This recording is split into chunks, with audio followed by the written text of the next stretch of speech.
Welcome to Geeks Corner. I'm Mr. Daps. I'm Katie. And we're so excited that you're here for our SPAMsgiving episode of Geeks Corner. Spams welcome everyone to SPAMsgiving. It's exciting. It is dedicated to this wonderful boxed meat called Spam that you can put on anything. It says so. Shelf stable. You can add Spam to anything. And so far, we've seen that to be true. Just add I don't Spam. think you can add Spam to anything. I don't know. It says just add Spam. I agree with it. Are you going to add it to cookies? Sure. Let's try No. it. Maybe the right cookie. No. Maybe the right cookie. Who knows? Anyway, we are going to have later in the show a video where we did add Spam to things for Thanksgiving. Mm-hmm. And I will say they turned out really good. It's true. I was very pleasantly surprised. Shocking. Yes. We won't give away too much yet, but that's coming later.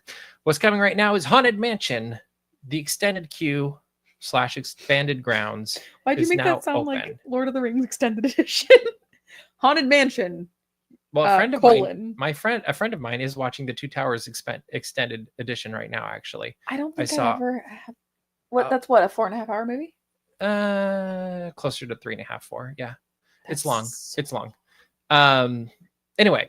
Haunted Mansion's extended queue is now open. It opened this morning. We saw the walls come down yesterday. And I will just say, I think it adds a lot to not just the queue, but also the views of the Haunted Mansion. Correct.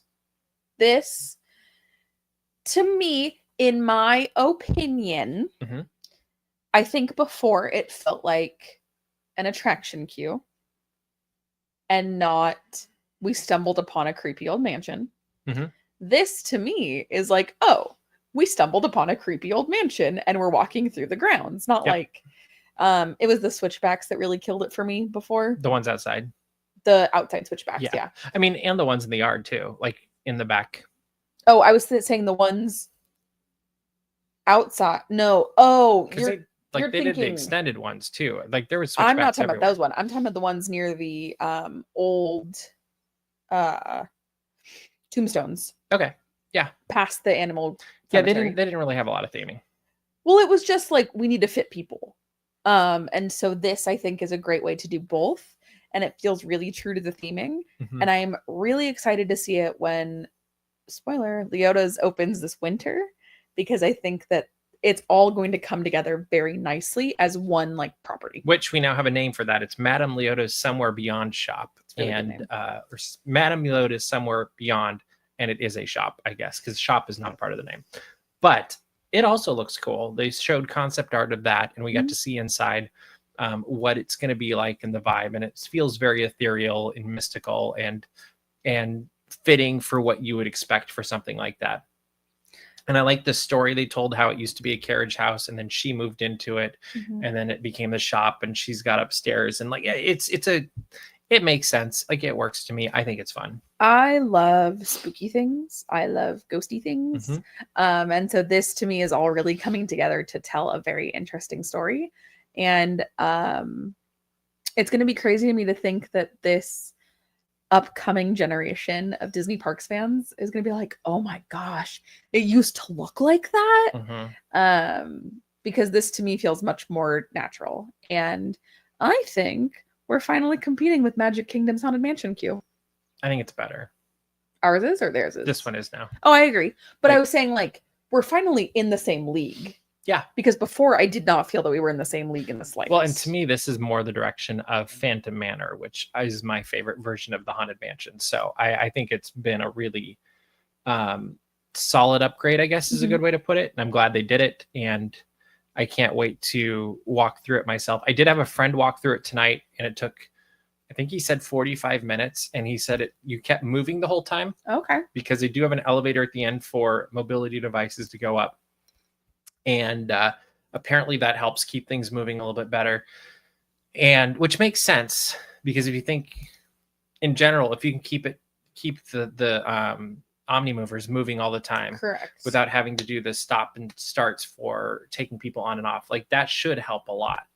And we'll see. Like I think it looks really cool, and I like the little details and the statues and the nods to Madame Leota in the queue, and just the the different viewpoints you now get of the mansion itself, Yeah. I think are really cool. And I want to go take pictures. I think the only thing Mm-hmm. that Haunted Mansion and Magic Kingdom has over us now is Toad in the Pet Cemetery. Mr. But Toad. we haven't seen the cemetery right now, so we don't know that something's ever happening. True. We don't know. Maybe That's very true. Maybe something will happen. I don't think it will, because Toad in the Disneyland universe technically is still inactive. Correct. I'm saying like something in that realm. Yes. Would be very fun. Like Facilier. Sure. Just a top hat or something. That'd be really good. But how are you going to rhyme anything with Facilier? That's why I said just a top hat. Like it's a nod to him, not a like do a statue of a top hat. Something like that. All right. This week has been a very exciting week for Daps Magic, because yesterday I had the opportunity to go to the Walt Disney Animation Studios and not only see Moana, but also hear from D23 about what's coming in the future, which means some events, but also new versions of the Gold plan, Gold membership plan. Is that what they call it? Yeah. Yeah. Next year is going to be an exciting year. Mm-hmm. They have Destination D23 coming back. That'll be at the Walt Disney World at Coronado at the end of August. Coronado, huh? Because they're making it twice the size. So it's going to be a bigger Destination D23. Love it. I would not be surprised if we hear a lot of details about the things that were announced this last year, D23, the Ultimate Disney Fan Event. I would expect to hear like more specifics as well, like stuff like that. We're getting the D23 Spotlight series, which look like they're going to be very cool. And that's really something they're building with the Walt Disney Archives, and there'll be events both in California and then also Florida. There's going to be virtual presentations this year, so people from all over the country and around the world can see these different presentations. Some of them looked really cool. Including the musical celebration of Richard M. Sherman. Like they're going to take elements of that we saw at D23, and they're going to make another program that's kind of like that, but different. That'll be a part of this virtual thing, and Tim O'Day will be hosting that. There's obviously the return of the official studio tours. There's going to be more of them this year, which I think is a great thing. One of the best things I think they're adding, though, is the Walt Disney's Los Angeles tour, and that's a tour that's being curated by the Walt Disney Archives in D23 that takes you on a tour of Los Angeles through the lens of Walt Disney's experiences. So you're going to places Walt went, you're eating at places Walt went, you're going to the studios. To me, this is perhaps the most exciting thing they announced for Walt Disney fans in particular, for 2025, and then they'll also do their anniversary celebrations that they've done in previous years. And this will include Disneyland's 70th anniversary, but you also have the 35th anniversary of Home Alone. You have the 30th anniversary of a Goofy movie, 30th anniversary also of Toy Story. Holy and then moly. Perhaps most importantly, the 25th anniversary of Emperor's New Groove. And on top of that, if you're not tired of it yet, there's going to be a D23 nights with the Anaheim Ducks at the Honda Center, which is brand new. And they're going to have another night or day with the Angel Stadium and the Angels for D23 day, and that's in May. But there's a ton of things coming. There's also new membership levels. Well, not new membership levels, but new versions of the Gold plan. And there's multiple different options you can get. Okay. Depending on, like, you could just do a general, like the, what do they call it? The Essential plan, which is basically what we have. Like, it's your introductory thing. You get your little package, and you get your D23 Disney 23 publication, stuff like that.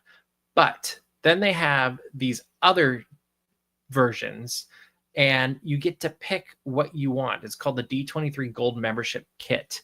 And so no, that's actually what you're getting in general. But there's these other more advanced versions where you can get a Disneyland book by Don Hahn that's going through the history of this is called the Choice Plan, by the way. That's what it was. But you can get a Spirit jersey. You can get the book. There's a pin set where it's like 10 pins. And you pick one of these 4 different options. There's a replica. The replica of the park entrance comes with the book, which is called The Happiest Place on Earth, and that's written by Don Hahn and former Imagineer Christopher Merritt. And then there's also a fan pack that has a crossbody bag, a water bottle, and a 12 cap, all of them with logos for D23. I want that book.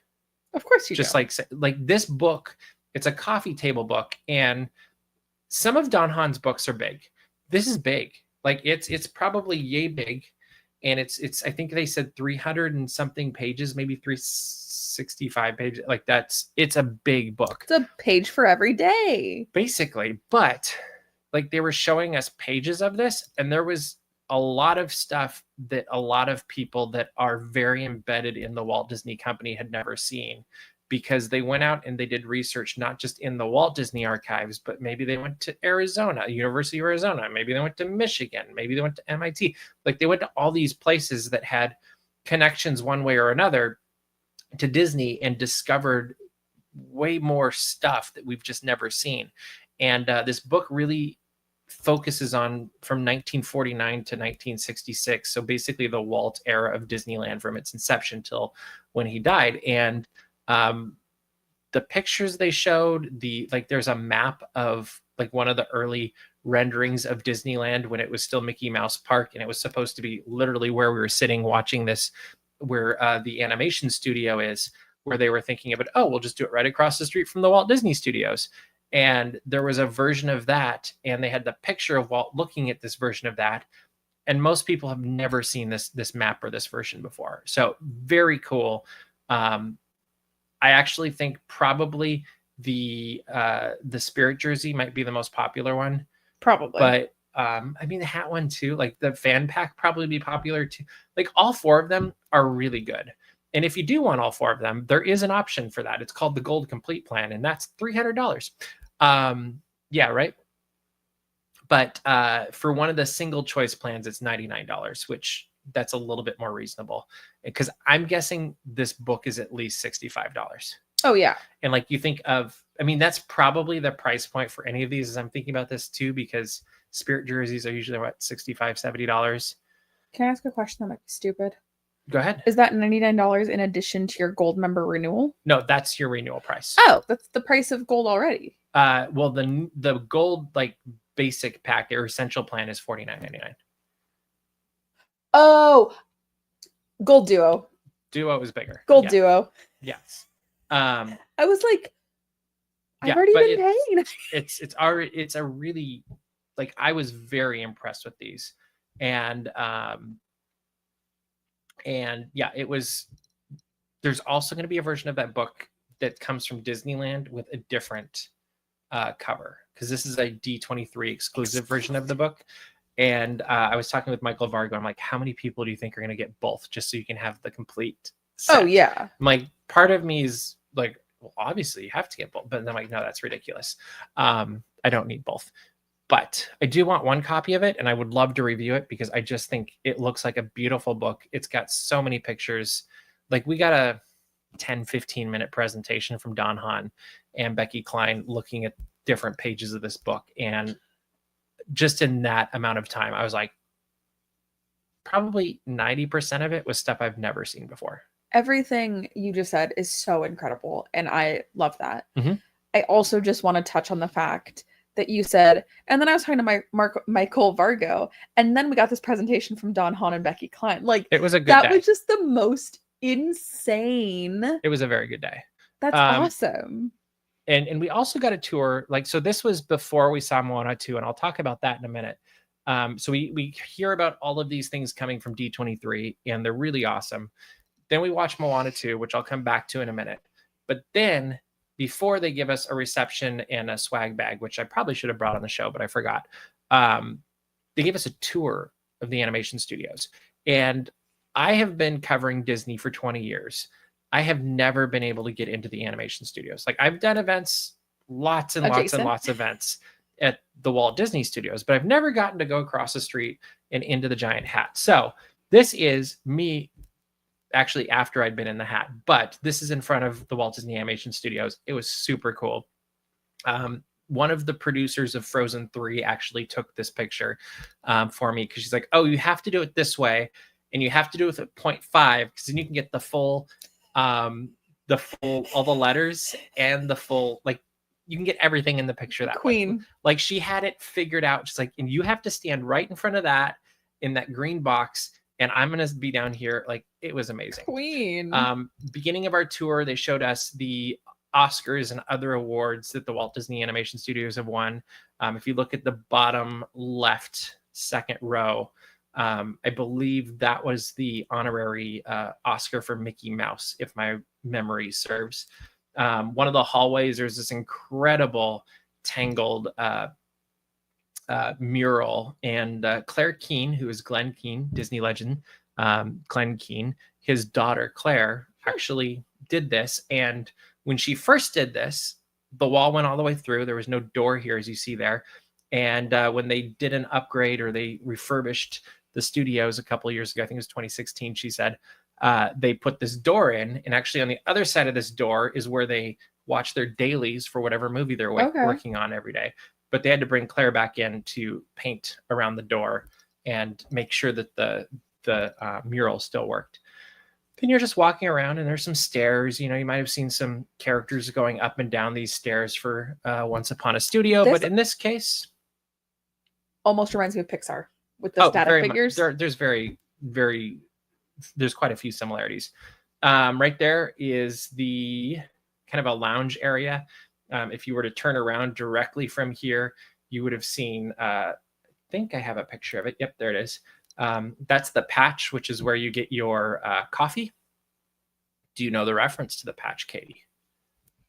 If anybody's going to get it, it would be you. That would be me. Mm-hmm. Wait, what? You would be one of the few Disney fans that I think would be able to figure out what this is from, because it's kind of a deep cut. Oh, it's Meet the Robinsons. It is from when she has the patch that's the caffeine patch. That's exactly how it got the name. Yeah. I haven't slept in 8 days. Yes. So it's a Meet the Robinsons reference. And I was like, oh, that's cool. Right there. This is the TV, I think, that all of the 101 Dalmatians are watching. And was it Kristoff comes by and he's like, come on, puppies. You're going to have nightmares. Yes. Very fun. Random hallway. I think that was, I don't remember what was down that hallway. Oh, that might be where they're working on an unannounced film or something. I don't remember. We couldn't go down that one, but it was super cool. Then looking the other way, you've got concept art. You've got stuff from Moana 2. You look down here. This was a hallway we also walked through. I just thought it was cool to see where things come together and come to life.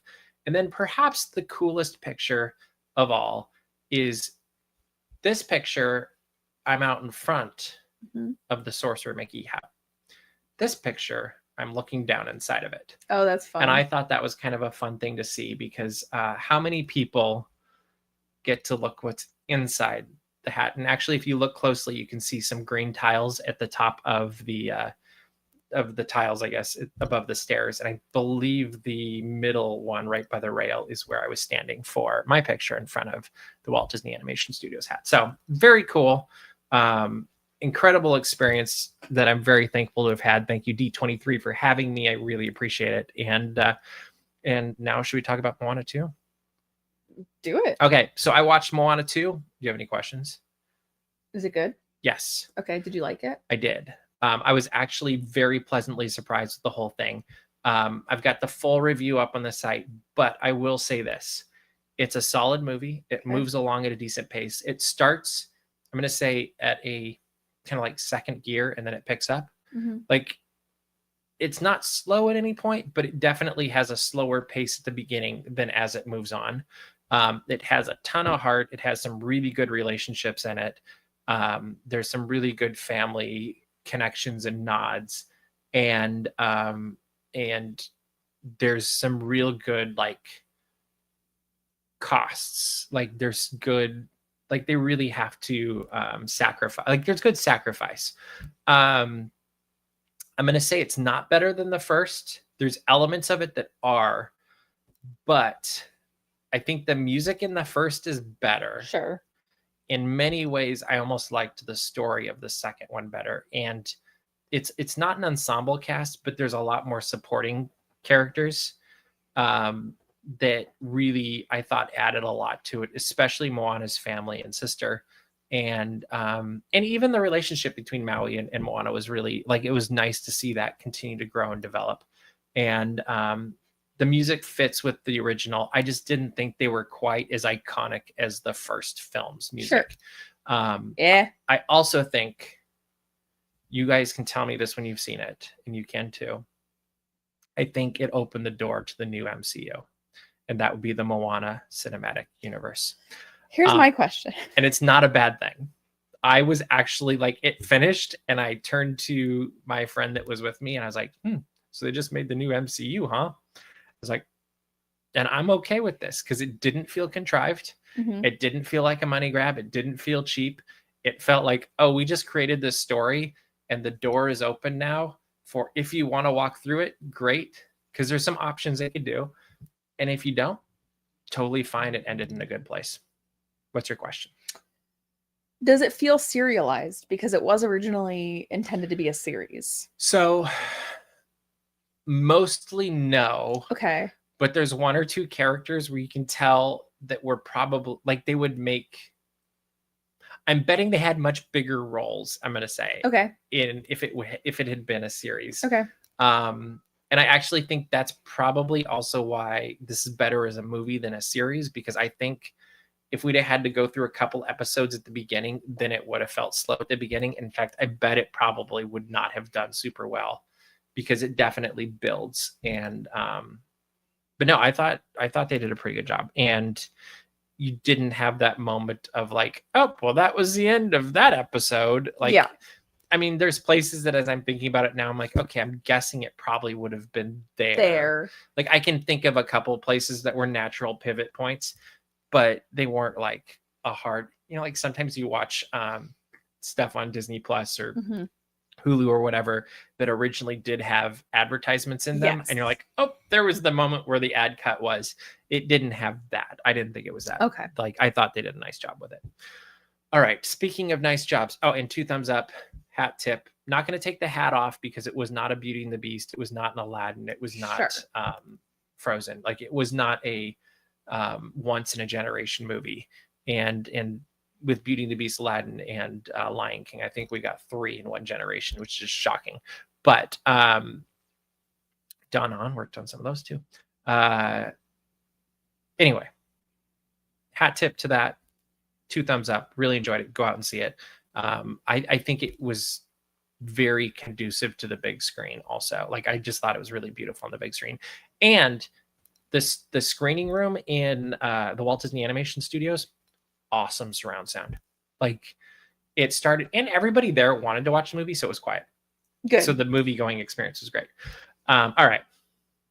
Another great experience we had this last week was we realized, with Thanksgiving coming and this year being a celebration of Spam, we should celebrate Spam with Thanksgiving and make our own SPAMsgiving, thanks to Clocky, who came up with the name. And so we thought it would be fun to challenge ourselves to incorporate Spam into Thanksgiving, thereby creating SPAMsgiving. And so what we did is we basically, what's the best way to put this? Created? I don't know. We created our version of SPAMsgiving. If we were to take Thanksgiving leftovers and Spam and put them together. So enjoy our SPAMsgiving celebration that we shot a few days ago, a week ago, something like that.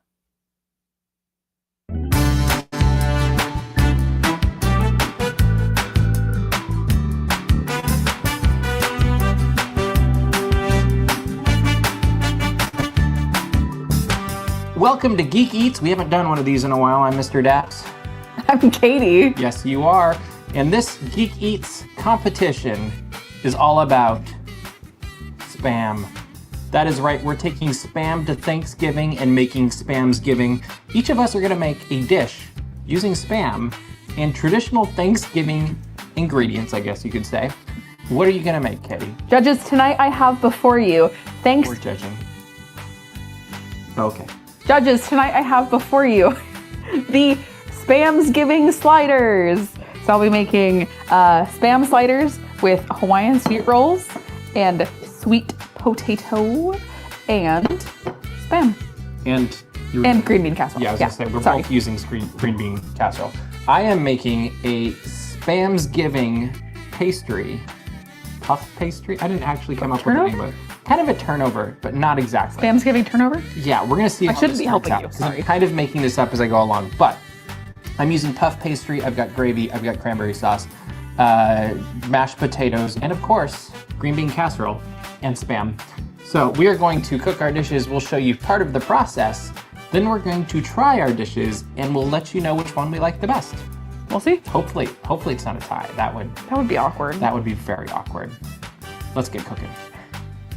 Here's a look at all of the ingredients that we're using for our SPAMsgiving meal. This includes Spam, of course. We also have sweet potatoes. We have mashed potatoes. We have cranberry sauce. We have gravy. We have puff pastry. We have green bean casserole, because you can't have Thanksgiving or SPAMsgiving without green bean casserole. And of course, Hawaiian rolls as well. That's most of what you would have for a SPAMsgiving meal. And it's everything that we're using to create our dishes.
All right, we've done it.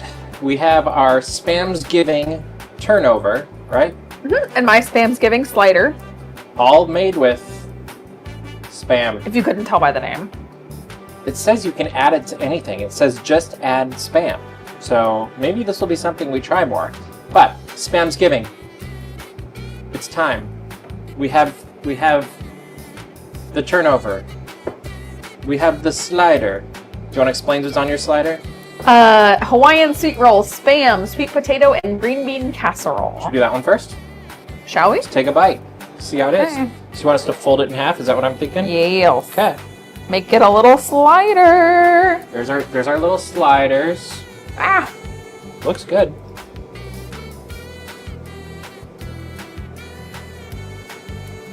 Pretty good. Mm-hmm. I would eat that. Mm-hmm. The Spam adds a nice salt to it. And the Hawaiian sweet roll balances the Spam. So does the sweet potato. Mm-hmm. Like they're all balanced together. That's great. All right. Very good. Really good. Round one. Now, time for the turnover. The turnover. We'll see how this is. We get a little crumble. Yep. And then I would take it from this corner so you get everything. Because that's the trick, because there's so much in this. True. You have to get you have to construct. You know what a good idea was? A spoon. Yeah. Go ahead, I'm just slow. Waiting. All right.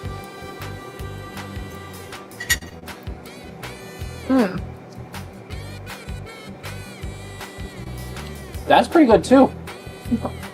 Problem is, this is more of a savory I would eat this on a cold, snowy night.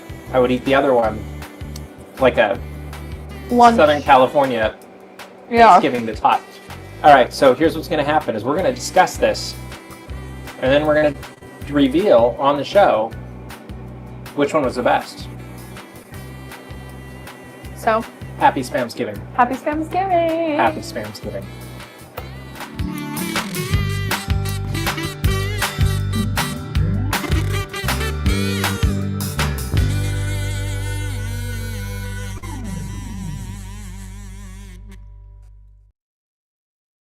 Happy SPAMsgiving. Happy SPAMsgiving.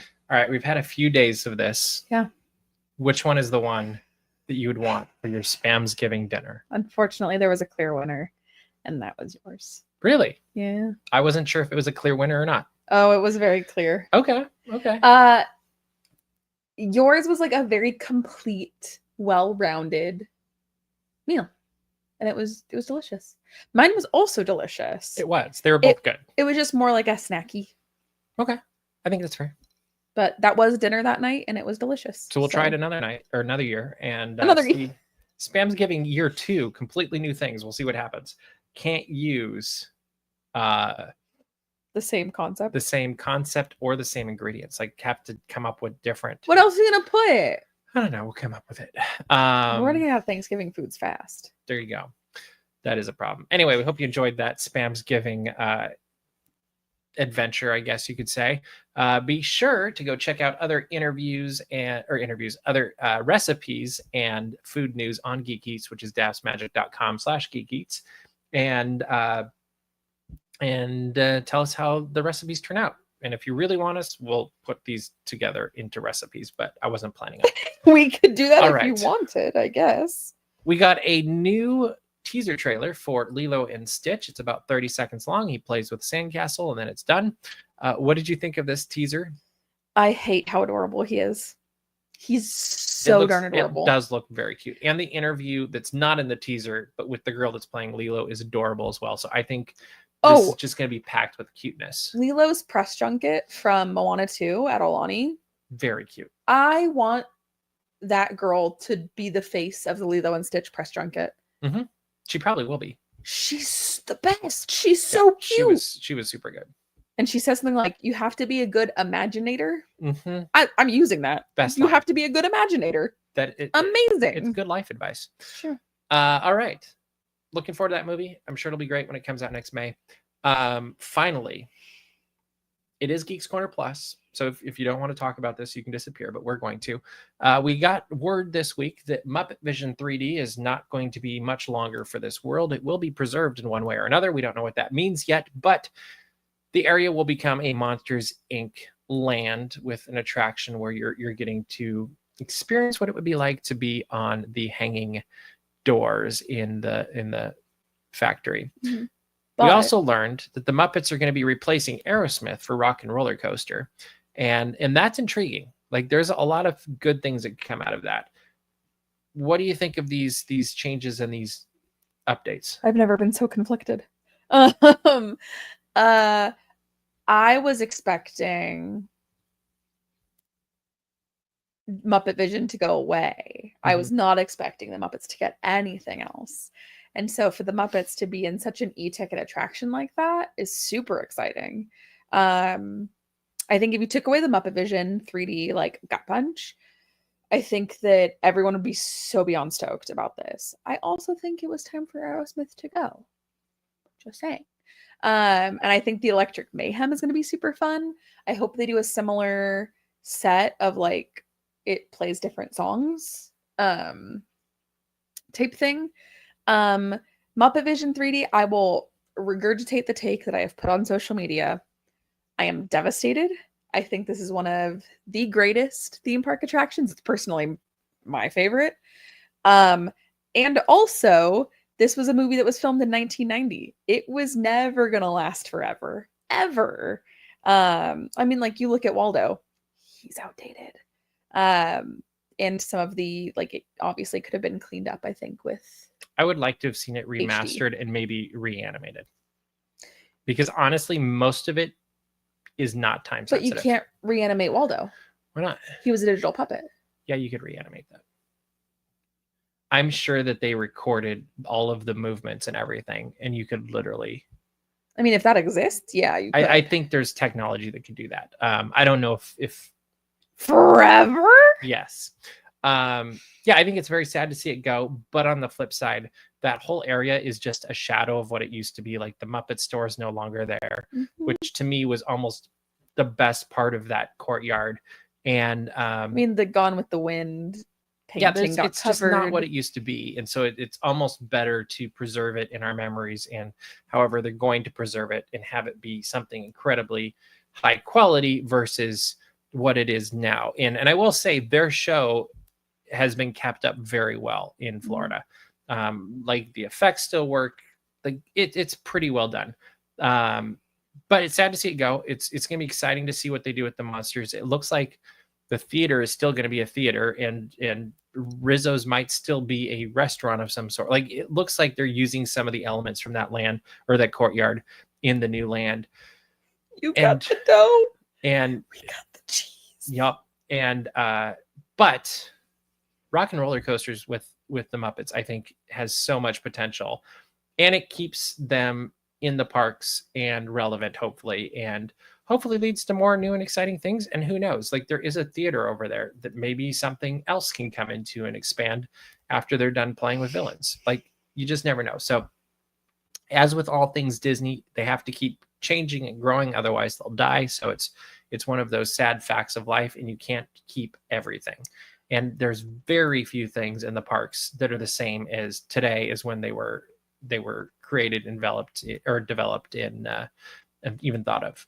I think the saddest thing, though, is that Statler and Waldorf are going to have to be in the Monsters, Inc. coaster. And I don't think they understand Monsters, Inc. because they can't go anywhere. Unless they get moved to Rockin'. But they can't leave. They could move the seats. Can't, you old fool. We're bolted to the seats. It's true. All right. Although I think it would be hilarious if, there's always a nod to the previous attraction, which I think has to be like triply done. You never know. Like I'm sure there'll be something. Also, if anyone, I'm going off on a limb, or I'm going out on a tangent here. If anyone can think of what a great Muppet Vision 3D tattoo would be, let me know. That is not Waldo C. Graphic. I cannot stand Waldo C. Graphic. There you go. Anyway. And it is Geeks Corner Plus. If you have any questions or comments, we will stick around for a couple more minutes and check them out.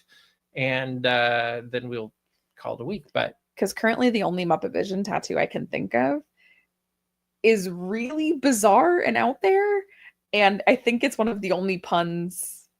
I'm not the only person that finds the pun funny, but it is one of the first puns I jumped to in the Muppet Vision 3D pre-show. There you go. Sweetums could be in Monsters Land. Jessica. Oh, Sweetums. Sweetums could be in Monsters Land. I think that would make a lot of sense. You open the door. Actually, that would be really good. You open the door, and it could be like the Monsters Inc. Dark Ride, but it rotates. I mean, that's assuming there's not two dark rides in there. Like it could get moved over there if that area gets moved or used at Disney California Adventure for something else. Correct. But yeah, no, I think there's lots of possibilities there. Rizzo dressed as Mickey, Bean Bunny with the butterfly. I think those are tattoo ideas. But hello, welcome to my park. That actually is a really good suggestion. There you go. Or Rizzo dressed as Mickey. All right. Rizza. We are running out of time. So, Katie, what should people do? Should go to dapsmagic.com, check out all the Disney and geek news as it happens. Also, find our Patreon at patreon.com/dapsmagic. There is a pre-show to this show where we go a little bit off the rails, and it's super fun. We get all the zoomies out before Geeks Corner. There's also a lot of other really fun stuff there, so be sure to check it out. Absolutely. Also, make sure to subscribe to our YouTube channel. We've got a ton of videos that are continuing to go up, and we got more coming with Candlelight coming. And Secret Agent Band, we're going to be filming this week, and more Fat Cat Swinger this week. So there's a lot of fun things that will be coming to our YouTube channel that you won't want to miss. Also encourage your friends to subscribe as well, because we're getting close to 100,000 subscribers, and that's thanks to you. So thank you for that, and thank you for watching. But that is all the time we have for you this week. So we will see you around the corner. Bye.